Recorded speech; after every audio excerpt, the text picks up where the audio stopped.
Hello, everybody, and welcome to the CineChat podcast. My name is Declan McKinney. With me, as always, is my co-host Nick White. Hello. And today we're going to be going through all the big movie news that has been coming out over the past week, and also, of course, TV news. We've got some big news for this week, and we've also got a big review. We've also got a big trailer to talk about. So it's going to be a pretty packed episode. And sorry about the delay. It's just we've had some technical issues. For multiple different reasons. Oh, God, yeah. So due to time constraints, once again. But again, we're recording this now, so we're back on schedule again. So we apologise for that, but we'll get on with it. So we'll start off with the news. So Quentin Tarantino, famous director, a very fantastic director, might I add, is interested in doing a Star Trek film. Yeah, I gotta say, we were talking about this just before we started recording. It was like, what do we want from that? Is it something that we even thought we wanted to see? I mean, yes, because Quentin Tarantino taking on a property as big as Star Trek is going to be like very interesting, and it depends which kind of route you go down. Because we were saying, like, does he have sort of a standalone story that he wants to have fun with and discover, or does he want to try and carry on the foundations that have already been set? But obviously, with it being Tarantino, it's obviously going to be a very Tarantino-esque film. Is he going to do a very bloody Star Trek film? Is he going to do a very mind-bending Star Trek film? Is he going to cast Leonardo DiCaprio as Captain Kirk? You know, these are questions that we need to ask. See, this is because like Nick said, we were talking about this before we started recording, but see, it depends on what continuity he does this. Because if he's doing Star Trek 4, as in the sequel to Star Trek Beyond, I don't really want it, because it won't fit. Because if Tarantino's going to do a Star Trek film, I want it to be a Tarantino film through and through. Yeah. And I think it'd be better if he just did it standalone. Yeah, exactly. Because if he's going to do a typical Tarantino movie where it's loads of bloody, loads of language, very typical Tarantino style in the Star Trek world, I want to see that. I would like to see a film like that, but just not in the same Star Trek that we've had in the past few films. I want to see like a standalone thing, which I think that is a lot more likely, because I don't think that Star Trek trilogy is going to continue. No, probably not. As Beyond didn't do that well, which is a shame, because it's awesome. It's a great film. It's a lot of fun. I really enjoyed it. But unfortunately, Star Trek 4 is probably not going to happen. So I guess who makes them? Is it Paramount? I believe so, yeah. They're probably just gonna give Tarantino free reign. They can trust him, you know. It's true. So I think it'll be a lot more interesting if it's a standalone film. Yeah, I think so. Obviously, give him. Yeah, I'm interested to see how it goes. Yeah, I mean, give him creative freedom, and you just. Yeah. I mean, look what he's done previously. Like, all of his films have like standout masterpieces at the end of the day. So I think giving him a property like Star Trek is a really interesting thing, and if that ends up coming off, then I'm all for it, I suppose. Yeah, definitely. In other news, Glass, which is the culmination / threequel to Unbreakable and Split, has now finished filming. I am so excited for this film. Oh, I was thinking the same thing. So excited for this film. Because I think, obviously, Unbreakable was great, but Split was on another level. Like, genuinely on another level. Like, did it come out this year? Or did it come out last year? I think so. I think it was like very early this year. Yeah, I think it was like... Yeah, I think it was like back end of last year in the States, and then it was... Yeah, then it was early this year over here. And I think, to me, that's probably still one of the standout films that I've seen this year. It's like, acting-wise for James McAvoy, we've spoken about this previously, like, for me, he always does no wrong, and in that film, he took his abilities to another level. Like, each of the personalities that he portrayed were so unique, and you could tell the difference between them all. It was I still can't get my head around how he was able to do that. And I think if you have the foundations obviously built in Unbreakable, which was again another fantastic film, add them to what was, I guess it was developed in Split, but then they were both completely different films apart from the twist right at the end. Yeah. To then lead. That was actually amazing. Yeah, Like that twist, like because no one saw it coming. absolutely not. Like it, because like they didn't say anything about it. Like Bruce Willis was never seen anywhere. It was, like no one was saying. Like nobody knew. Oh, this is the sequel to Unbreakable. Everyone thought this was just a complete standalone thing. Exactly. And at the end of the movie, it's just bam, Bruce Willis was there, and you're just like, oh my god, this is in the same universe. Yeah, exactly. And then And it was insane. it's going to be interesting to see how Glass actually fits into them both. Whether or not it's going to be a standalone again, and then it's going to take elements from the previous two. I mean, obviously it's going to link more to Unbreakable than it is to Split, but like surely they'll be taking some aspects from Split because of the fact that they linked it back to Unbreakable. It's like one of those Shyamalan twists that just Yeah. keeps you thinking, like, how is he going to go beyond this, you know? I think it's really clever as well because obviously we kind of live in the age now in film where it's just cinematic universes and things like that. And this was such like a weird like black sheep of that kind of thing because it's only 2 films and that's all that this is. But obviously we talk a lot about comic book movies and superhero movies on this podcast, and it's just this is kind of a superhero movie. You know, you have Bruce Willis as a superhero, and then you have James McAvoy's character who's kind of a supervillain. Being the Beast, which is what his 23rd or 24th personality. I think it's a really cool idea. It's like a really C-Tech superhero film. Yeah. And it's interesting. It's something we've never really seen before, and it's just really cool. And like I said, if we knew that that Split was in the same universe, that would not have paid off anywhere near as big as it did. No. So I'm glad that was kept a secret. But I am so excited for this. I was gonna say, I think is it due out next year as well? Next year, I believe. Yeah. Even better. If it's finished filming now, then yeah, it should be. Yeah, it should even be better. Probably by like Halloween time. I don't know. Oh, that'll be so cool. So I think Split was a Halloween release in the US. I think obviously here it was January. Yeah. So it was kind of like in the trailer. It is kind of like a semi-horror film. It's more of a thriller than a horror film, but yeah, I think the trailer built it to be a horror film, though. Yeah. The trailer's a lot more horror than the film actually. Because I'm not normally a fan of horror or scary films, but No, I'm not at all. I really wanted to see it because I was more interested about how they were. Well, to be fair, it was James McAvoy that sold it for me. I was like, how is it going to be 17 different people or 21 different people or whatever? So I kind of went for that, but then, like you say, it was a thriller because I was literally, well, maybe not literally, but I was on the edge of my seat throughout the entire film because you're just like, oh, what is going to happen? You know, it was just like one of those kind of films. Hear about personality that hasn't been revealed yet, and he's kind of on his way, and you kind of wait to see what it is, and you find out that it kind of turns him into this supervillain. It's really cool, but and it's really weird. Again, there were like twists after twists after twists, but they weren't twists in terms of story-changing things. It was just a lot of sort of sequential things that just you didn't expect to happen. So, like, normally I'd like to say that I'm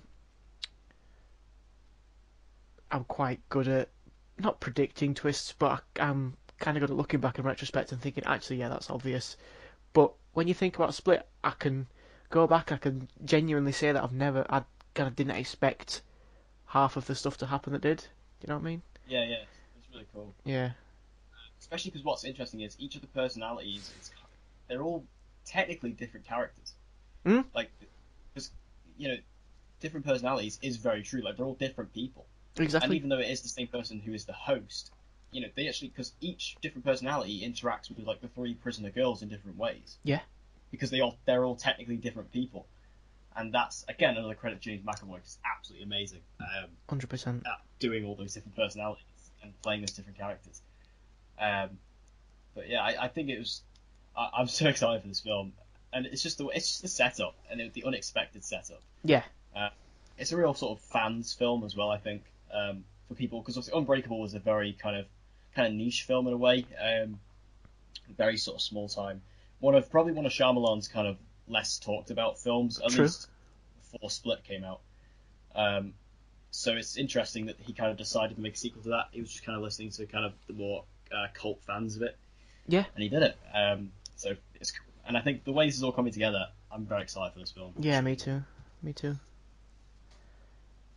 So I've also chucked in a couple of Netflix news. I was going to include this in the Netflix section, but we've got something bigger to talk about in that area.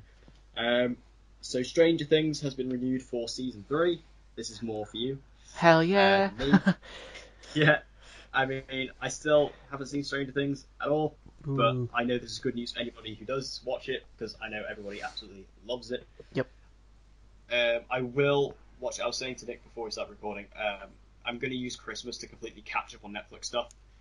So that'll be Stranger Things. And it will also include Mindhunter, which has been renewed for season 2. Yes.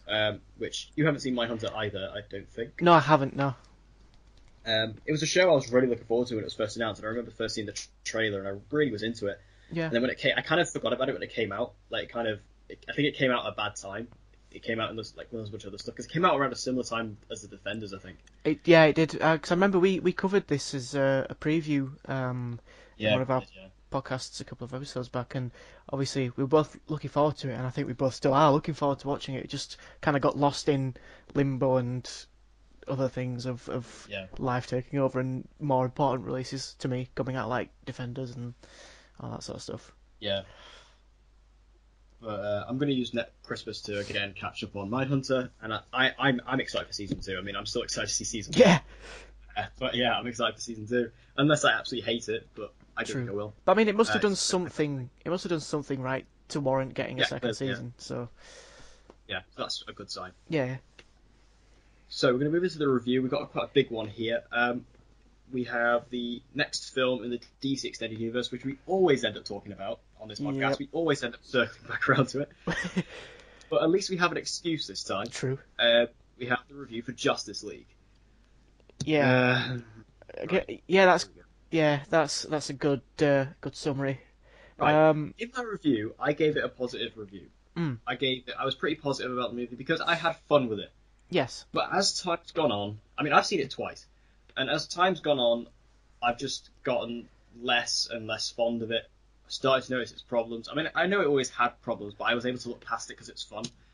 But now I'm really starting to kind of hate the film. Justice League is one of those things where, obviously, normally the phrase goes, the sum is greater than the parts, but with this it just feels the other way around. Like, individually, the characters that it sets up, with the exception of probably Flash, to be fair, but the characters it sets up are great. Like, this Batman is awesome. I don't care what anyone says, I really like this Batman. Superman we've seen before, Man of Steel, yeah, whatever. Wonder Woman, phenomenal. Again, in this film, great. Cyborg has his own little story that's kind of bled in throughout the beginning of Justice League, which is great. I think his character has really got a cool background. And Aquaman, Jason Momoa, awesome. Again, he's got a bit of a background, not as much as probably the rest of them, circa Flash. And then you've got Flash, which is obviously a slightly different version, and obviously probably the weakest out of all the heroes. But again, character-wise, they're great. They work together well. But I think the problem, again, is they've just rushed it. And I think we always have the same problem when we talk about the DC films. They just... Again, Rushed it. They completely dropped the ball. Yeah. It's just, they didn't spend the time. They weren't patient enough to set up all their standalone characters. Yeah. Because, I mean, even though a lot of people will say, oh, well, we know who Batman is because he was in BVS and, we all know who Batman is. He's one of the, But I'll kind of let you slip with Batman, but, some of the others, Aquaman gets barely any development whatsoever in the film. True. Cyborg probably gets the most out of the new ones. And I actually quite like Cyborg, to be fair. Flash, I hate in the film. I've said this multiple times. I hate the Flash. I think they ruined the character completely. I hate Ezra Miller's performance as the Flash. He basically turned the Flash into himself. Yeah. And he's like a complete idiot. But he didn't get much development either. And I could see maybe their argument with the Flash where they just come out and say, oh, well, there's a TV show. But the TV show, when you look at the ratings, it's not exactly the most popular show out there. It's not exactly Game of Thrones, It's just... It's not that popular, really. I mean, obviously, I love it, but it's not that popular, No. and you can't rely on that to say, oh, yeah, well, people will know the backstory because they don't. General audiences are not going to go, oh, why is his dad's in prison? Like, why is his dad in prison? Yeah, And exactly. the film doesn't have enough time to physically explain that backstory about the Reverse Flash. If the film was around 3 hours long, then maybe you could do that, but it's not going to do that. But I And think, it wasn't patient. The DCEU just didn't take the time, and it really infuriates me. yeah, I think unfortunately we always end up doing this inadvertently. But the obvious comparison to make is obviously with the Marvel films. Um, and I'm going to try and not stretch on this for too long, but what Marvel did, which is why it's worked so well, is they've taken the time out, with the exception of a couple of lesser characters, they've taken the time out to build up everybody's backstories. They've done their own individual films, they've linked them together, that's your job. Job lot done. DC, with the exception of Man of Steel, they've had three team up movies. No, sorry, two team up movies. Wonder Woman, and then Justice League. They've kind of not given enough opportunities to sort of develop these characters. They're kind of just relying on people knowing who these people are already. Which, yeah, for 75% of the audience are going to be comic book fans. They're going to know these characters. But this is the first time you've seen this Flash on screen, this Aquaman on screen, this obviously Cyborg, this team as a unit.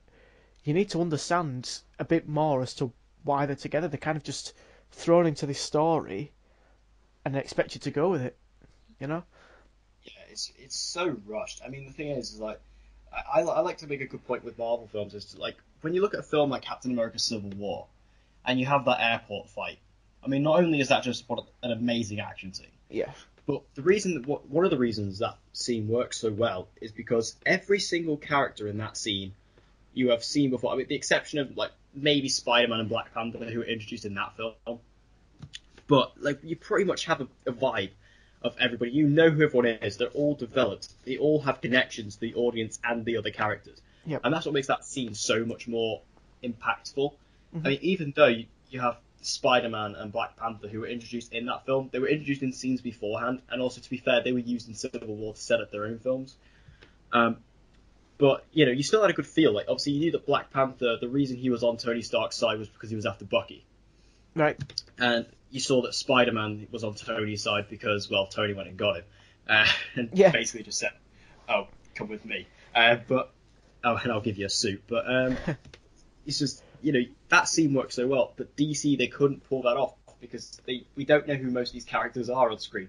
I mean, even like you were saying, 75% of the movie's audience are going to be comic book fans, and we know who these things are. But we don't even know who these people are, even as fans, in the context of this universe. Exactly.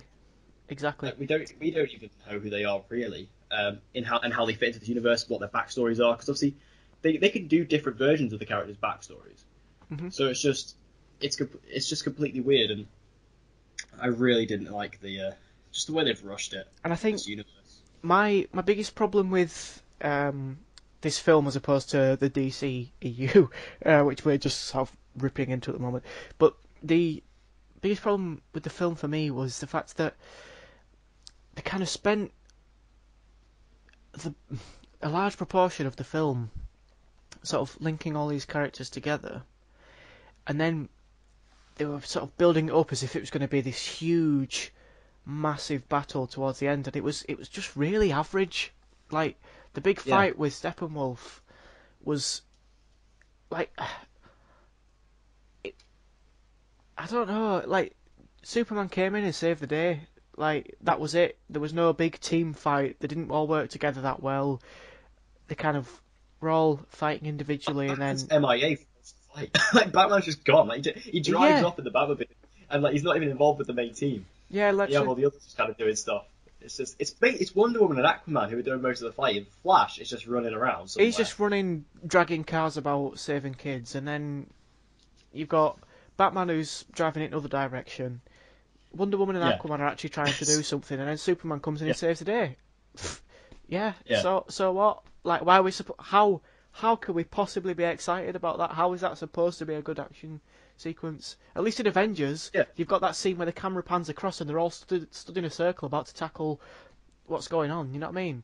Whereas in They all this, work together in that scene. They use each other's abilities. Like there's a great shot where you see like Iron Man shoot his repulsor against Cap's shield, who then rotates himself to take out 3 Chitauri. exactly. Like you actually get to see their abilities, which were set up in the previous films, actually work together, and that was really cool. And again, look at the beginning of Guardians of the Galaxy 2. That scene with the beast from the whatever that is. You know what it is. Yeah. The Rathtar from Star Wars Force Awakens. That's actually I was the slug from Men in Black. But again, you've got obvious signs of a team working together, whereas in this there was really not much of that, to be honest, and it was just disappointing more than anything, really. Yeah, really disappointing. Plus, I think the villain, like Steppenwolf, is an awful villain. Not only does he look terrible, but again, not developed. And I think to bring it back to Avengers again, the villain of Avengers, Loki, was set up in Thor. Yeah. Kind of mischievous. He was kind of evil, because he is, the villain of the first Thor, and it's just so the fact that we had that set up and he was chosen to be the villain of the again, it's because we knew who that character was. And it was cool. Whereas Steppenwolf, has Steppenwolf even been mentioned before? Nope. I don't think he has. Nope, exactly. So how can you bring They've hinted at Apocalypse and they've hinted at Darkseid, but they haven't done Steppenwolf, and it's just because you would kind of assume that perhaps Darkseid would be the villain for this movie, I honestly think when they were making Batman vs Superman, I think Darkseid was going to be the villain. But then also look at. But then they wanted to change it and make him like the Thanos of the universe. Yeah, true. That's what I was. Yeah, that's the point I was just about to make. Like look at Marvel. Like, there's been minimal mention of Thanos apart from the end of the first Avengers in the post-credits scene. You've had him briefly show up in the first Guardians, and then it was Avengers: Age of Ultron where he's got the gauntlet. Yeah, exactly. So even though none of the main characters have mentioned him, or well, actually no, apart from Guardians, but that's another story.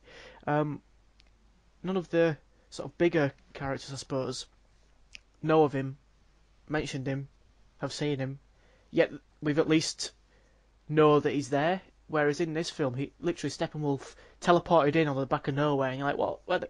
Who's what? Who's this guy? Like, you were supposed to just kind of like understand who he was. Like, again, exactly the same problem with Suicide Squad. You had Suicide Squad. You literally, I know we keep coming back to it all the time, but it was exactly the same problem. You were thrown in with this villain.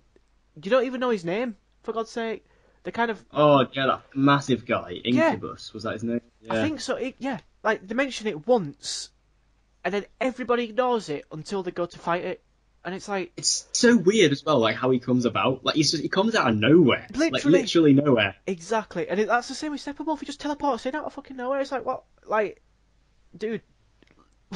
How are we supposed to be scared of you when you just appear at will? Alright, yeah, that is kind of scary, but then, like, who are you? Yeah, where'd you come from? Like, we don't even know. Because does he even have any powers? It doesn't even seem like he has. He just kind of swings a big axe around. He's just 8 foot tall and he's got an axe. Like, yeah.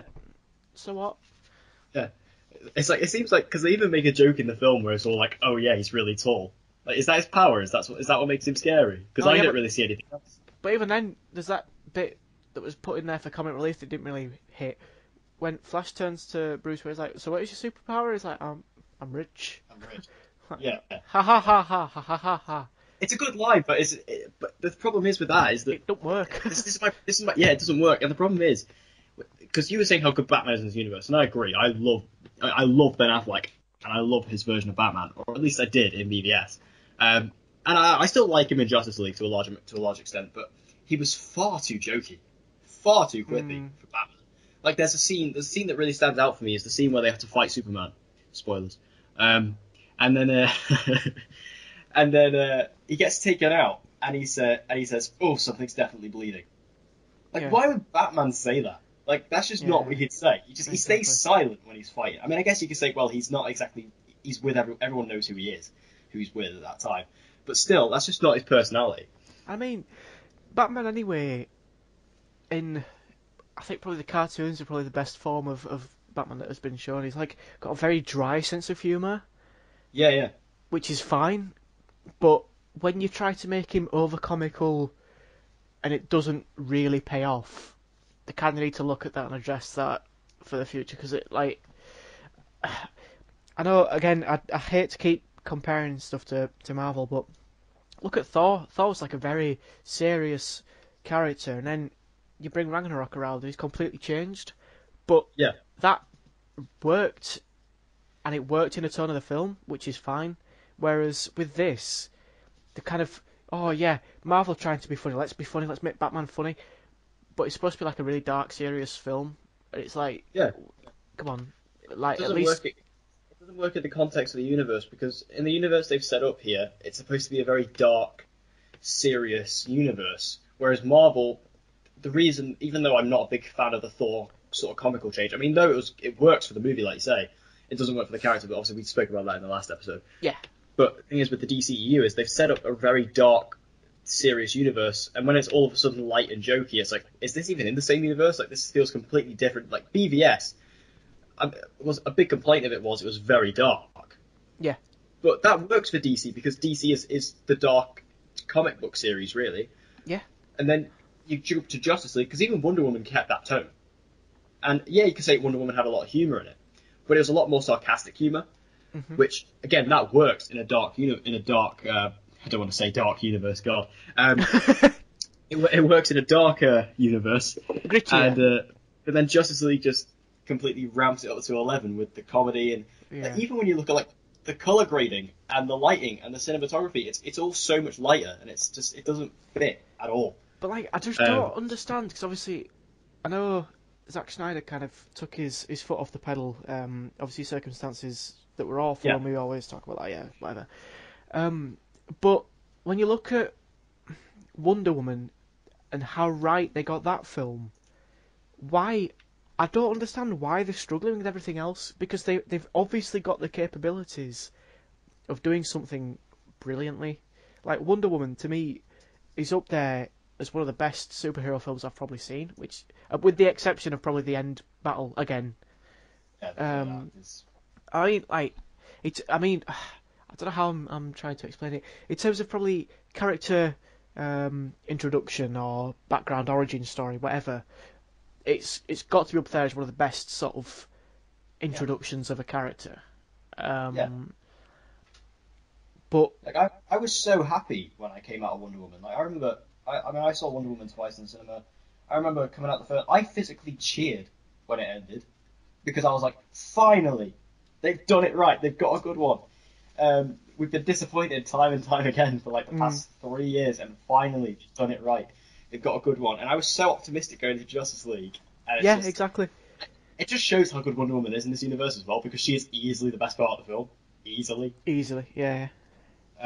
So yeah, it's just so disappointing. Like, Yeah.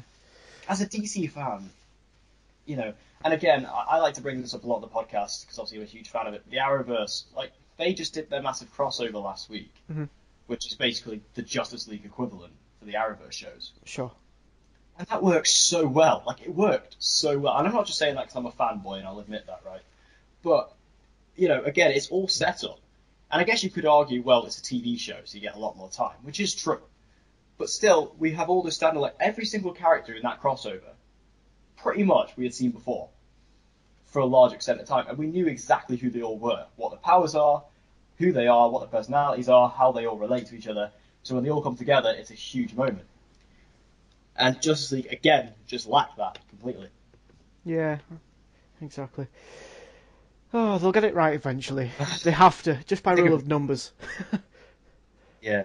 I mean, I don't know what they're going to do with this year. See, the thing is, as well, moving away from Justice League more is like the overall DCEU rant that we tend to go on a lot. I just don't, they don't have a plan for this universe, do they? They don't know what they're doing. I think they have that many.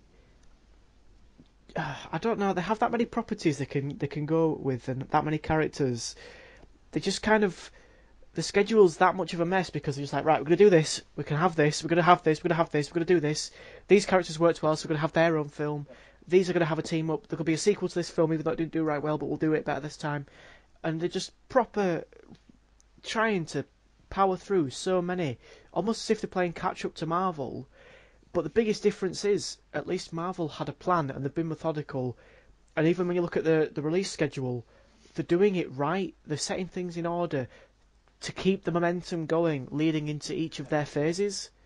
Whereas with DC, they're just like, oh, we're lagging behind a bit here. Right, we'll release 16 films a year for the next 10 years, and then we'll see how that goes, and then we'll go into phase 2, and it's like, just, what, behave, calm down, Yeah, take a breather, have a cup of tea.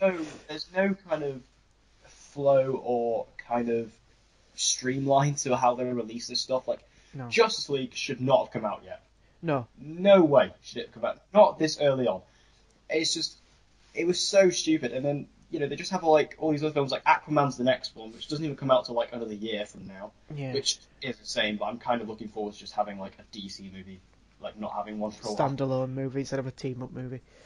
Yeah, but also I actually do have a lot of faith in Aquaman, to be fair. I think Aquaman would be quite decent. Based on, obviously we know Jason Momoa is good in the role now, we've seen it.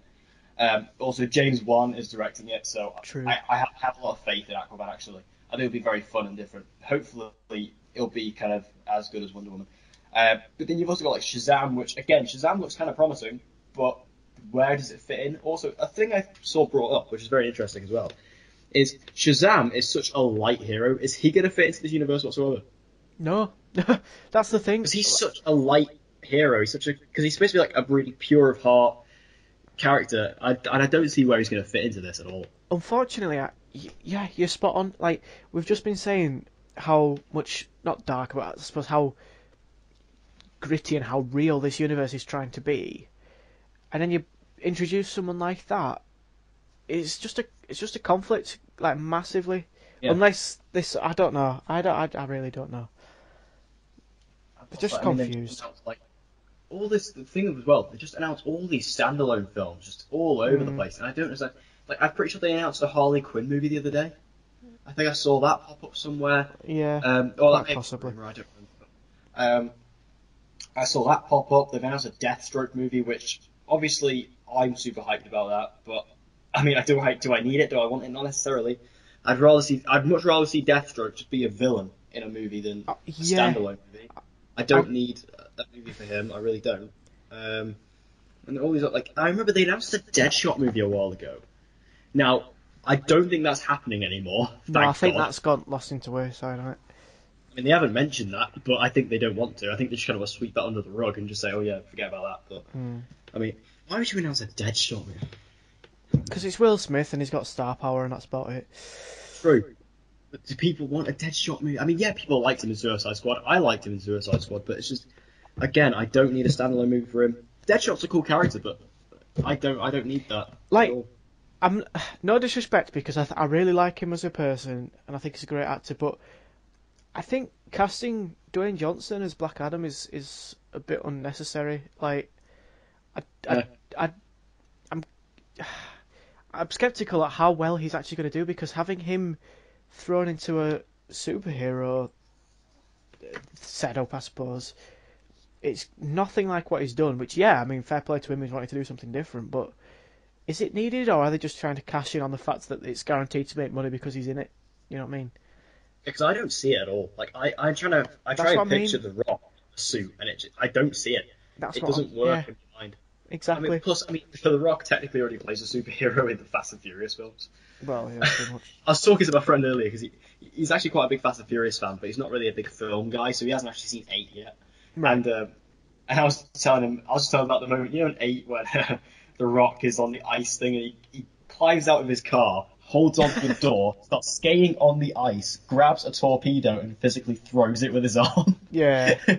Like, he practically already plays a superhero. So does he need Black Adam? No. But the point is, point still stands. They only really cast him because it's, star power, star power. Pull power, yeah. Yeah.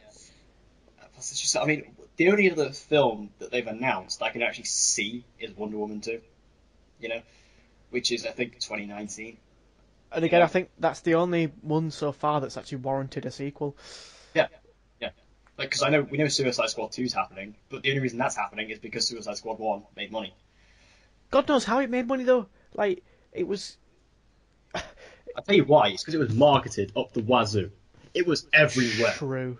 Absolutely, like at least around my area, it was everywhere. Like No, I even that's a good travel. point. I travel a lot. I travel a lot to Wales because I live pretty much on the Welsh border, and it's literally even in like some like these tiny towns that are in Wales, they just have Suicide Squad bus posters everywhere, and I was Yeah, just I like, guess. what is going on? And again, like we were talking about with star power, like Will Smith was in the movie, Margot Margot Robbie. Robbie was in the movie. Sorry, no, Uh, Margot Robbie is number one. yeah, I will agree. She's great, like, and she's awesome. Like she was great as Harley Quinn. She was like the perfect cat. Like she nailed that character. In Yeah, fairness. I think that's one of the only characters. I mean, well, no, that's a bit unfair, but like she got it perfect, and I think they got the Yeah. character perfect, which is why I think they wanted to explore the possibility of having the Sirens of, is it Sirens of Gotham City or Gotham City Sirens, and then the Joker and Harley Quinn movie, and then probably her own film, and then probably she's gonna be she will be in Suicide Squad 2, and then she'll be in a Batman film probably, and we'll see her pretty much everywhere in the DCEU going forward, I imagine, just because Yeah. that's how they'll seem to do it. I wouldn't actually hate Sirens, like if they did it, just because I think it is quite an interesting concept. Because again, you've got Harley Quinn there, and then you're Yeah. going to have Poison Ivy and Catwoman. Which, if that's still going ahead, I want to see the cast because that'd be interesting. Yeah, exactly. Because I'd really like to see, like, my personal casting is I like to see Emily Blunt as Catwoman, and I'd like to see Jessica Chastain as Poison Ivy. They're my two castings because I love both of those actresses. Especially, I'm a huge fan of Jessica Chastain. Absolutely huge fan of Jessica Chastain. But I'd like to see that. That'd be an interesting film. And also, I think it has been confirmed that Gavin O'Connor is directing Suicide Squad 2. So again, I kind of want to see it, just see where he takes it, because I love him, because he directed The Accountant with Ben Affleck. Yeah. Great film. And Yeah, I love that. yeah, it's fantastic. So I'd like to see where he takes that franchise. But yeah, I think we need to end our DCU rant. We're Yeah, I was just going gonna say, a complete tangent here. absolutely gone off on one, haven't we? Yeah, but to be honest, it kind of deserves it. It brings it out of us. I mean, again, Wonder Woman will defend that till the cows come home. True. Nothing against Wonder Woman or Gal Gadot or Patty Jenkins. I'm predicting this now, though. Patty Jenkins, director of Justice League 2. Predicting that straight up. That's happening. Because Yeah. DC will just look at that and go, well, she's clearly good. People like her. Let's just go for it. But yeah. Anyway, let's leave it. Draw a line. Yeah. Okay. We should move on whilst we can. We'll talk about Marvel instead. So There we go. Yes. So, Infinity War trailer. It happened. It dropped. We're alive when it happens. This is a glorious moment. Overall thoughts on the trailer? Fucking awesome. That's a pretty good description. Yeah, I mean, like, Infinity War's coming out next year, right? That's going to be 10 years of Marvel on the big screen. In that 10 years, we've seen... Oh no, I'm going to get the numbers wrong. 18 films? Hang on. Nine- Infinity War is the 19th. 19. Oh, that was good. Right, so practically 2 films a year. Obviously, we've seen more, we've seen less, but fine. And it's all been leading to this. And obviously, you're going to always ask the question, has it been worth it? Is it going to be worth it? And at this point, off the trailer alone, it's 100% yes. Like, Oh, yeah. you've got this sort of reintroduction. Reintroduction, that's probably the bad term. But you've got the return of Steve Rogers. You've got, Black Panther being Black Panther, which is amazing. You've got... Oh, I don't know. There's just so much going on. It's... Yeah. Like, it's just going to be an absolutely mental film because there's going to be that much. Everybody's going to be there, and it's just going to be insane. And I think we've touched on this previously, I think, off recording, but just when the Avengers music plays during that trailer, it just is goosebumps, because I think it's a combination of the fact that it is iconic music now at this point. Yeah. It is. I think the way it's kind of a lot more orchestral, a lot slower paced, it kind of hints or provides tinges of how hard they've worked to get to Infinity War, and then you've just got this big sort of sweeping introduction of the music, and it's like, oh, I am ready for this. Do you know what I mean? Oh yeah. And there's just they fit a lot of action into the trailer without showing a lot of action, which sounds ridiculous, but it just is how it was. They've been able to leave it where, to me, a good movie trailer makes you ask questions and it doesn't answer questions. So it hasn't spoiled any of the plot. It hasn't given away too much. It hasn't sort of stepped away too far from what is going on. But then it also begs the question of all sorts. There's too many questions to ask, really. But again, there's so much that's going to be in this film, and we've only seen about a second's worth of what is going to be entailed, I suppose, in the grand scheme of things. It was just so good, and the hype is just unreal. Yeah, I think the whole thing with that music, the Avengers theme, really adds a sense of epicness to this trailer, and that's what this trailer feels. It's just if I had to choose one word, it'd be epic. Mm. It's such a huge scale. This is what they've been building towards since the first Avengers, and it's just, all these characters from all these different films coming together. I mean, I'm looking at an image now on my laptop of the final shot of the trailer, or kind of like the final shot, where it's basically the big hero shot where we're running through Wakanda. Yeah. And you've got Cap there, you've got one of the Dora Milaje from Black Panther, you've got Black Panther himself, you've got Bucky, Black Widow, Rhodey, and Hulk. And again, it's kind of like what I was saying about that Civil War fight. You know who all these characters are. I mean, yeah, we don't know that go for the Dora Milaje, but we will by that point, because Black Panther comes out in February. But you will know who all these characters are, and that's insane. Yeah, exactly.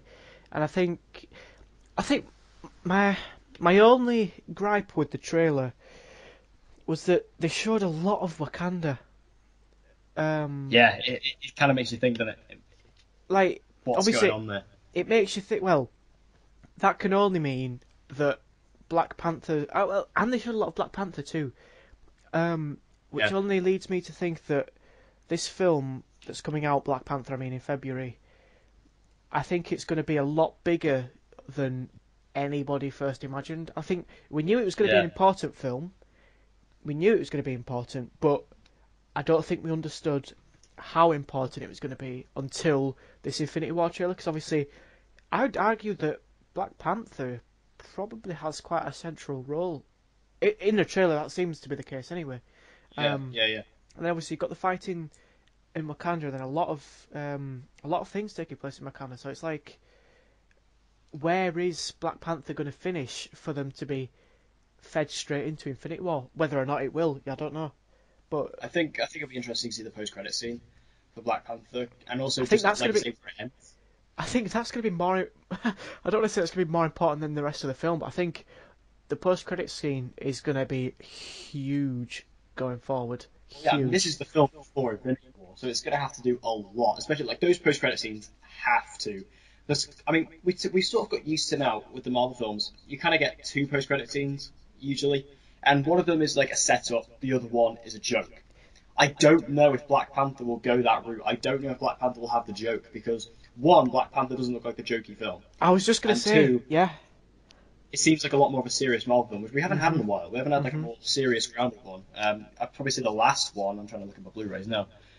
Probably the Winter Soldier, maybe. Well, Civil War was kind of. Oh yeah. Civil War. Sorry, yeah, Civil War. I didn't even see that. Well, no, Yeah, there's still a lot of humour in that, I suppose, but yeah. But like this seems like because like the Black Panther trailers haven't really got much humor in them at all. no, they're Um, epic. yeah, they're great. I mean, I've said this multiple times. Black Panther was my most anticipated Marvel film, although maybe now I'm not too sure. But it definitely was anyway, and I still am super hyped for it. I think it looks Yeah, amazing. me too. I can't wait. Also, just because I love Chadwick Boseman, because he was James Brown, obviously. But I think Black Panther I think the reason this is so important is because one, I reckon the final scene in Infinity War, the third act, is going to be Wakanda. I Quite reckon that is the possibly, third act, unless they are completely fooling us completely, which I'd love to say. I'd love to say it. Because the thing is, you'd have to think a lot of this takes place in space, right? you would have thought so, but then again, are they pulling the wool over our eyes? I Yeah, don't know. because obviously at the very end of the trailer you see Thor meet the Guardians, which is a huge moment. And it's great to see. Yeah, But I assume that they're kind of like the space characters, and they're going to be off doing their own thing. But then we yeah, see Hulk on Earth, and the last time we saw Hulk, he was in space with Thor. So right, it's kind of weird. So we don't know if Thor's going to come to Earth at some point, or is he going to be in space with the Guardians the entire time? right. I'm just Uh, gonna throw a little theory out at you. All right, this is gonna be like this is probably going off on a bit of a tangent, so I apologise. But right, you say if most of the Infinity War takes place in space, which would be awesome if it does, right? You've got Hulk down on Earth. Before they all jet off into space and go fight the bad guy, what if the Hulk's the last one to leave? And he's like, oh no, who does Hulk leave Earth with? And then the Defenders come in and just be like, yeah, well, don't worry, we'll take after it. See you later. How unreal would that be? If that happens, I will stand up and scream in the cinema. I will applaud. I will physically, in the middle of the movie, I will stand up and I will scream. But I mean, I hope to God the Defenders are in this film in some capacity. I mean, I heavily doubt it, if I'm being No, honest. yeah, me too. But But I mean, I would love it so much. Like, even if you just have Daredevil, like just any of them, just bring them. It'd be I was just gonna like say, amazing. if it's gonna be anyone, it's gonna be either Luke Cage or Daredevil. Most likely Daredevil because he's the only one with a suit. But also, no, but like he's the most iconic one, really. I mean, Luke Cage, yeah, is the most historic one, but I think Daredevil for the I don't know, for the brand power, I suppose, is going to be the most likely to turn up. If or just thinking about it now is making me squeal. It'd be unreal if he showed up. Oh no, it'd be amazing. Also, I have Oh, a imagine Daredevil and Spider-Man if they get that thing oh going. oh Oh, yes. That would be a no. Daredevil Spider-Man team up.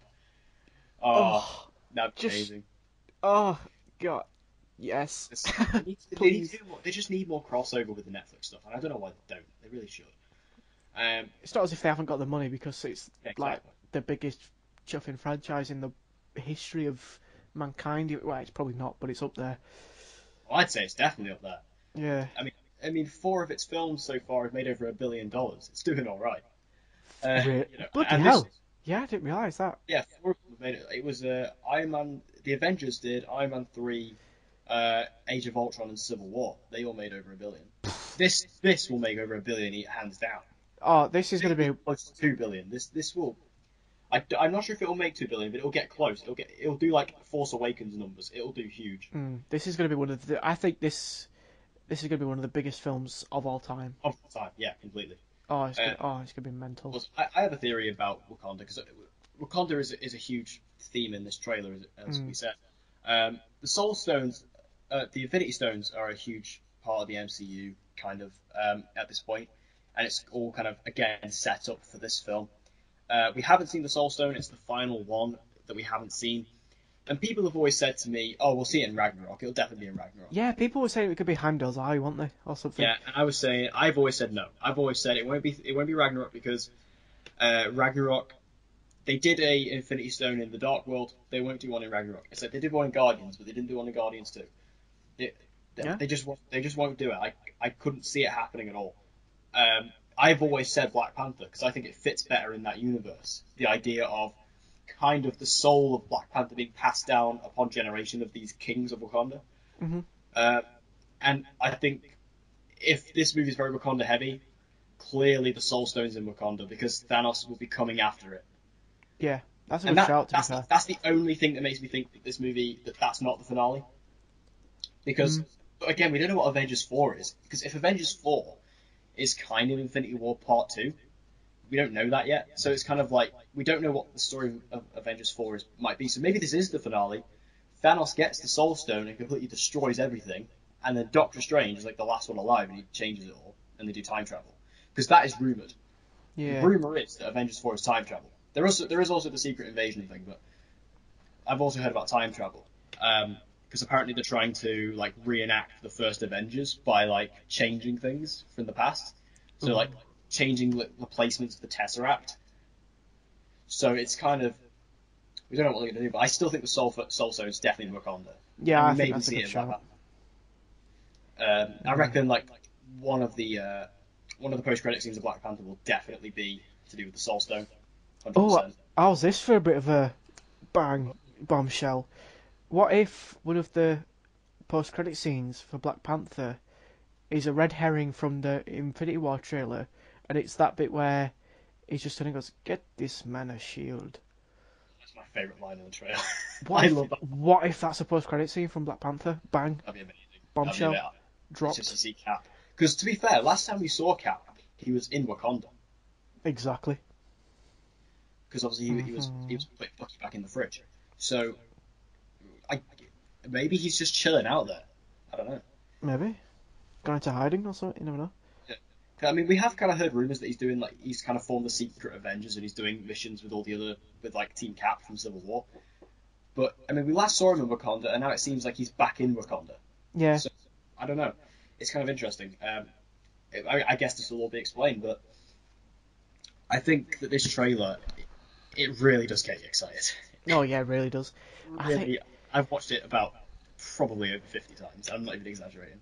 Yeah, I'm not far off myself, to be fair. And it's only April when it comes out as well in the UK. It's That's really really close. soon. It's really soon. Like when you think about it here in the UK, it's like, we're in December now, kind of in the run up to the end of the year, and then we've got 4 months to go, and then we've still got Black Panther in between. Oh my god. We've still got another Marvel film in between that, so that'll break it up. What a time to be alive. Exactly. Like, this is insane, and the fact that it is so close, and then that'll be it, and we've still got, Avengers 4. This is what I find even more insane, is that Avengers 4 comes out exactly a year after. Yeah, two true. Avengers films in the space of practically a year. That's mental. That is bloody insane. Are there any Marvel films slated for release towards the back end of next year? I think Spider-Man. Because I know Spider-Man 2 is 2019, but I don't know when. I don't think it's got a date yet. Oh no, it hasn't got a date. I think Spider-Man 2 might be July. Because I think that might be some of the reason. Because normally when you get 2 Marvel films in a year, you get, well, this year we've had 3, haven't we? We had Guardians, Got 3 next year. Spider-Man. So what are the ones next year? You've got Black Panther, Infinity War, Ant-Man and the Wasp. Ant-Man and the Wasp. I keep bloody forgetting about Ant-Man and the bloody Wasp. It is the forgettable one. It is weird. But actually, some news bring this back. Let's get this in. So, apparently in Ant-Man and the Wasp, they're going to do multiverse. Excuse me? Multiverse. Do you know what that is? Hit me. Right, so I'll bring this back to the Flash TV show. If you watch the Flash TV show, if you know what the multiverse is and that, it's basically the same thing. So there's the concept in the Marvel universe and also the DC universe of the multiple Earth theorem, where you have multiple Earths which exist all in the same space and time, but they slightly vibrate at different times, so they all can coexist. Right. So you have different Earths, essentially. Again, I'm kind of explaining this like they do on The Flash. So on each different Earth, you have each thing slightly different from reality.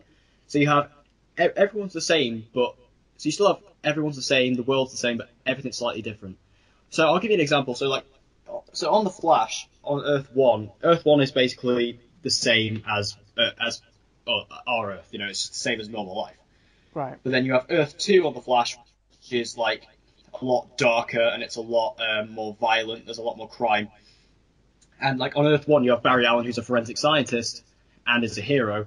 And on Earth 2, Barry Allen was a teacher and a coward. Right. And he wasn't the Flash. So it's kind of everything's slightly tweaked. Okay. And that's the same. And there's an infinite number of possibilities, infinite number of Earths. Oh my god, that could literally turn everything on its head, couldn't it? Yeah, that's a huge thing to bring in to the MCU, the multiverse thing. God. Especially because we all kind of thought Ant-Man and the Wasp was going to be kind of like a breather. Like we all kind of thought it was like the weird one, kind of in between. It's kind of the small one that is going to be a bit more fun, kind of like the first Ant-Man was. Yeah. But Maybe this is not. introducing the multiverse. This is a huge thing. But then also, just thinking, like, next year, you're kind of going to be clustered with Marvel films in a short space of time, because you've got Black Panther in February, Infinity War in April, and then isn't Ant-Man and the Wasp slated for July? So then that's probably why they've got another Avengers film straight off, because you've had them three almost back to back. We've also got Captain Marvel as well in between that. Is that next year or is that year after? Yeah, Captain Marvel's 2019, but it's like early 2019. It's like Bloody hell. I think it's again like a February slot sort of thing. That's mental. See, Yeah, so I don't want to bring it back, but look, DC, take notes. Come on. yeah, This please. is how you this is how you book your films. Come on. This is how you do it. This is how you do it. But yeah, Captain Marvel's in between. I mean, Captain Marvel seems very interesting as well. I mean, it's set in the 90s. Mm-hmm. It's doing the Skrulls, which is why people think Avengers 4 is maybe going to be Secret Invasion. And then we know like Nick Fury's going to be in it. From like a 90s Nick Fury, so I don't know if they're just gonna like de-age Sam Jackson like the entire film, which would be quite weird. Because how do you feel about Marvel's de-aging? It's weird. It's weird, right? Yeah. Like, I mean, sometimes they do it, or like sometimes they do it really well. Like when you look at like they de-aged Michael Douglas in Ant-Man, and it looked great. They de-aged Kurt Russell in Guardians 2, and it looked great. Apart but then they like de-aged. Yeah, but then like the DH Tony Stark in Civil War, it looked really weird. It was that really threw me, because that was like one of the most noticeable. It's ones really I've odd. seen, because it's like It's really odd. It's like his head's kind of like superimposed on his like body, and it's really weird to look at. Yeah. Especially because like his head's like in a really up close shot. It's strange. Especially because like the actual Tony Stark shows up like 2 seconds later, and he's just like, so you see the contrast because you see them like both on screen at the same time. You're like, yeah. But yeah, I don't know if they'll just de-age Sam Jackson. I kind of hope they do. I kind of want to see a de-age Sam Jackson. They even Hopefully they did get it him an afro. This is going off on one. They did it in Daddy's Home 2 with Mel Gibson, for God's sake. Oh yeah, they did. Like, why is it becoming such a trend in film? I don't understand. Yeah, it's a People weird. are past it. People age, get over it. Yeah, they do it in Star Wars. They did it in Rogue One with Carrie Fisher and exactly. Like they can like digitally recreate people now. I mean, granted, it didn't look good in Rogue One, but you know, we've got a complete. To be fair, Grand Moff Tarkin looked alright. See, I wouldn't agree. Oh really? Oh. I think it looked pretty rough around the edges. I mean, but fair it's play still to nice little to have balls him enough back. to do it. Yeah, because it's a pretty big thing. Because the same with like Carrie Fisher. Like, this is probably bad for me to say, but was Carrie Fisher dead when Rogue One came out? No. No. Okay. I was just wondering. No. Oh, hang on. Oh, because she died around Christmas. Yeah, because I was trying to think, was she dead when that film came out? No, I think she was still alive, and then it wasn't long afterwards. I don't think, to be fair. Oh, maybe she was. Yeah. Oh, I can't remember. Time flies. Yeah. But we've got a complete tangent. We've got from Infinity War to the entire MCU to Star Wars. But we're excited. This is the nature of a podcast, my friend. Yeah. Exactly. Just got massive ramblings and discussions about bad universes and good universes. Exactly. And we're going to stick with Marvel now because we're going to go into our final section, which is the Netflix section. We're not going to spend too long on this, but we also have The Punisher. Yep. Now, full clarification, full transparency, me and Nick have both not finished it. I watched episode 6 yesterday. I think I'm halfway through episode 6. Do you remember yesterday when I texted you and I said, I'm not officially halfway through? Yeah. I actually meant to say I am now officially halfway through. I realised. Corrected me. I didn't notice that today. I like looked back on the message and I was like, oh. But yeah, so I watched episode 6. Episode 6 was bloody great. Yeah. And the thing is with Punisher, it's brilliant. It's really good, but I think we've both suffered from the same problem of not binging it like the other Netflix shows with Marvel. Yeah. It's with really weird. Yeah, like with Daredevil, I couldn't stop watching it. With Luke Cage, I couldn't stop watching it. With Jessica Jones, I couldn't stop watching it. With Iron Fist, even I couldn't stop watching that, and that's saying something. And again, Defenders, watched it all in one go. But for whatever reason, I'm having to break in between watching Punisher. and I don't know whether that's just it can't be just me because it's the same with you, but Yeah. I don't know why I'm just really struggling to get through it episode after episode. I don't know. Yeah, I think we're not the only ones. I mean, because if you look online on like even if you go on YouTube and you type in Punisher reviews, there's actually not that many. And I think like because like, a big film critic who I respect greatly and is a big ambition of a big teacher of mine is Mr. Chris Stuckman, and like he hasn't done his review, and he normally has his Netflix Marvel show reviews pretty quick because Yeah, he pretty much binges them, yeah, and he hasn't done his Punisher yet. And I know he was looking forward to Punisher because I speak to him on occasion. Um, I have friends in high places, my friends. Um, but yeah, I know he was looking forward to it, so it's interesting to see that he hasn't put it up yet. So I think we're not the only ones who suffer from this problem. mm, Um, so yeah, I think it's such a heavy show. That's the thing. It's got a lot with it. It's very violent. It's got a lot of themes, but then it just nails everything, and it's so well done. And yeah, John Byrne, exactly. I mean, he's probably one of my favorite actors in the MCU, to be honest, as That's Frank Castle. Yeah, he's brilliant. Nailed it. And I think his portrayal is just so raw, and it just works, and it's so good. Um, and this series as well, even very early on, very violent, very brutal, very Punisher, and I think they've got it spot on. Yeah, completely. From what I've seen so far, anyway. And speaking of Chris Struckman, I think we should try and get him on a podcast one day. if he'll recognise. If Um, he's free, get him on. yeah. I'll just casually drop that to him. Yeah, go Um, on. but yeah, I think that things with Punisher. The reason I actually really like it is because it shows a different side of Frank Castle. Because this is not the same Frank Castle we saw in Daredevil. He is a post-revenge Frank Castle. He's practically killed everybody in connection to his family murder, so he's kind of completed his mission, and he's just trying to live a life. Like we see that he's trying to live his life. He's got to he's working on a building site. He kind of keeps to himself, and everyone kind of thinks he's a bit of a recluse and he's a bit of a weirdo. Everyone kind of makes fun of him, but you could see the hero inside of him because he still sticks up for that guy who, was kind of being picked on, and then who eventually was being beaten up on the same place, and Frank happened to be there at that time, and Yeah, he absolutely demolished all those guys. that was so good. Yeah, such a satisfying scene. Yeah, Especially because these guys were practically just bullies. You just see Frank Castle just come out and just like absolutely like murderize all of them. yep. It was great, and I really like to see that. Actually, I really like that side. The fact that this is a different Frank Castle. He's a lot more of a guy. He's a lot more of just a person than a killer. And obviously, as time goes on, he gets more dragged in back into this storyline because of another character who comes in, and it's all kind of a big conspiracy. At least is what it seems right now. Because, like I said, I'm only 6 episodes in. You're only like 5.5 episodes in. Yeah. But yeah, I'm loving it. Absolutely loving it. Yeah, me too. And I hear it only gets better. My friend who has finished it, he says it just gets better and better.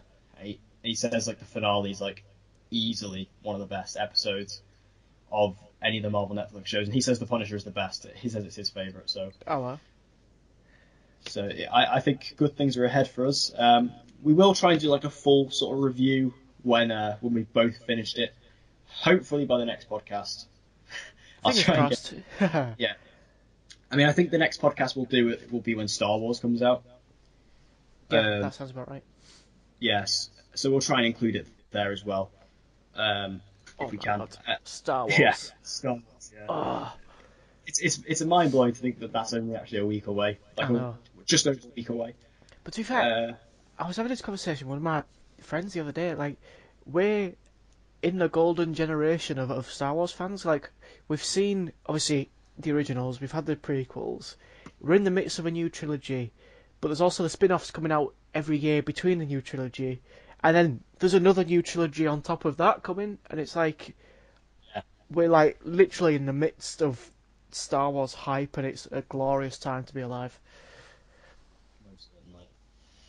It's just that new trilogy, which I think we brought up in the last podcast, or maybe it was the one before. Maybe we didn't bring it up. I don't remember. But that's like an insane thing. The fact we're getting, we've had that many Star Wars films, it's been that expansive, that we're now going beyond that. We are now going into basically what the extended universe was in Yeah. the comics, which If is it's now no even, longer. yeah, if it doesn't even take inspiration from that, it's a completely new thing. Full stop. That's going to be unreal. But I think you've made the point before. The Last Jedi must be absolutely unreal if they're trusting Ryan Johnson to make a whole new trilogy. Yeah, I think I brought that up. I've Yeah, said you that did. to a couple of people where it must like the Last Jedi must be amazing. Like they wouldn't trust him with that much responsibility if they didn't believe in him or if they didn't have faith in what he's done. And he must be really, really good to work with for Disney. Because unfortunately, I think Disney are quite Some good people are puppet not. masters. Sorry. Some people are not in Yeah, comparison well, when it comes to Star Wars. yeah. Apparently, so yeah. Allegedly, we should say. Um, but Allegedly, yeah. but unfortunately, I think Disney are allegedly puppet masters when it comes to sort of working with directors, and if it's their way or no way. So obviously Ryan Johnson must play into that. He just must do. But then also he must come up with some bloody good ideas to be able to uh, make them trust him, I suppose, more than anything. Yeah, I mean, all this news gets me so hyped for the Last Jedi because, like Oh you say, yeah, it must be good if they're willing to trust him. I Because can't wait. you know, like we say, they fired, well, supposedly fired, Phil Lord and Chris Miller from the Han Solo movie, which I was really sad about because I'm gutted. Yeah, I was heartbroken by that because I thought that would they're have been a really great. great. Mm. I mean, Ron Howard's a good director, but I think they would have been a lot more unique. Would I have think had a bit more. they would have fit the tone of Han Solo as well, be like a sort of Yeah, sarcastic. sarcastic, yeah, Uh, perfect. And then they fired Colin Trevorrow from Episode 9, um, who was the director of Jurassic World, which, I mean, I don't really know. I don't really have an opinion on the matter because it's kind of, I don't understand kind of what Star Wars film he would have made. Because I kind of enjoyed Jurassic World, but, like, I think it's quite a fun film. mm. And the trailer for the second one's coming out in the next, like, couple of days. It comes on, like, Friday or Thursday or something. So I'll keep an eye out for that. But I like Jurassic World, but would I want him to direct a Star Wars film? I don't know. It'd be interesting to see. But obviously, we know he got fired from that because now J.J. Abrams is doing it, which is Yeah, fine, which is true. great. Yeah. That also explains though why Ryan Johnson didn't do 9 because obviously if they loved him so much for Episode 8, you'd think, oh yeah, will he do 9? Well, no, he's Yeah. just doing this thing now. Yeah, exactly. Uh, so they just bring back J.J. Abrams from 7, and it's all good. But yeah, I'm really excited about this trilogy as well. Something different because we know it's not the Skywalker saga. Yeah, which is saying something because we've had like what 9? Oh, we're gonna have 9 films in that. Well, technically, I suppose 11 or 12 if you include the spin-offs too, because they technically come under the Yeah. same bracket, don't they? Which is insane. Does that confirm that this trilogy is connected to the Luke saga? And what I mean by that is, does that mean that Rey is connected to Luke? Because You we still don't know Rey's heritage. know, but I think because it's still included um, the original, I suppose, original characters, and it's developing on from their story, then regardless of whether or not she's related to Luke, I think because it's carrying on the story, it's technically, I suppose, the Skywalker saga because it's sort of his heritage in terms of definitely Ben or Kylo Ren or whatever. You know for a fact that he's a relation, so Yeah. it's like I don't know. Rey's just one of the biggest anomalies because, like, you really don't know where she comes from at all. Because you just find out she was dumped on Jakku. And it's like, okay, Uh-huh. where. I mean, she must. I mean, she's connected to somebody in the Star Wars universe. Because I always people are saying, "Oh, it's John Boyega's character. Was he, a Mace Windu or Lando, just because he's, the two other black guys in the universe?" Yeah. But Rey has the Force. This is the thing. This is the crucial thing. Rey has the Force, so she's Yeah. inherited that from somewhere. Whether it's Kenobi, I've heard Qui-Gon Jinn been thrown around. Obviously, Luke has been kind of the main one. I don't think it's Luke. I think that's too obvious. Thing Also, we don't is, really know where Luke's gone at this point. Like, we don't really know what he's been no. doing. We know he's trained those people, but then he went into exile. Did he meet somebody on the way? Don't really know. I just hope that we find out her heritage in this film. Otherwise, it's going to be so annoying that they've dragged it on for 2. I don't know. But also, as much as the heritage of Rey's unclear, I'm more concerned about who the hell Snoke is and why everyone's terrified of him. Like, I want to know more about him. We had our first good look at Snoke in the recent Last Jedi trailer where Yeah. he's kind of doing that thing to Rey and she's just like sat there absolutely screaming, which was kind of my reaction at that point. But that was pretty much my reaction to the trailer at that point. I actually seen like a couple of people made that joke, it really made me laugh, so I wanted to throw it on here. Yeah, I do not own that, don't. Yeah. But I think Snoke is again one of the biggest questions. How have we gone to Star Wars? I don't even care, it's fun. But Star Wars, what am I saying?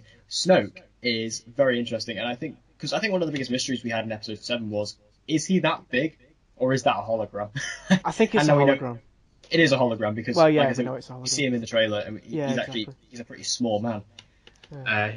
Very small man. So I think the obvious point so far is that it's just the Emperor and he's somehow survived. But I don't know how on board I am with that. Yeah, I wouldn't like that at all. Because he's obviously somebody. That moment in Return of the Jedi, I think. Yeah, he's obviously somebody, but like, who is he going to be? What if? I've heard a good theory. Go on. I've heard the theory that it's Darth Plagueis the Wise, which was the Emperor's master. Yeah. Apparently died. But I wouldn't when you look at it as well, obviously you see. See, I'd actually be alright with that, because you hear in Revenge of the Sith, I mean, yeah, it would be a bit of a retcon, but you heard in Revenge of the Sith, where the Emperor was like, oh, he had the power to cure others from death and things. Yeah. Not himself. I still think that he could, the Force is the Force at the end of the day. That is true. And the way to tie it back into that, to the prequels, because this hasn't really been tied into the prequels yet at all, really. I mean, they're probably too scared to do that, to be honest, which I don't blame them, but it'd be a cool way, because I think Darth Plagueis the Wise was a story we all wanted to see. Because it's a cool idea, the Emperor's master. It's a cool idea. So if this is him, but to be honest, I wouldn't be surprised if Snoke is nobody. He's just a guy. Yeah, but like you say, it doesn't make sense because he has to be kind of someone. He's too big and too mysterious, and shrouded in mystery to not be anyone. If he is just no one, and like if he is no one, they need to give him a bloody good backstory. Otherwise, he's just this person that's turned up and he's like, yeah, I'm power hungry.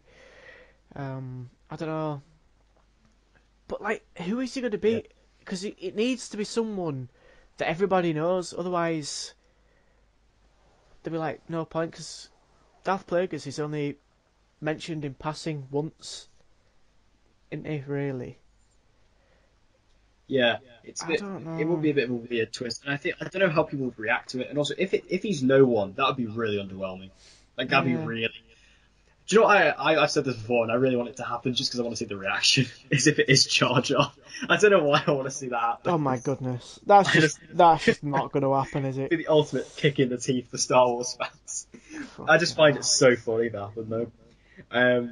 But I think he has to be somebody, and it's the same with Rey. She has to be connected.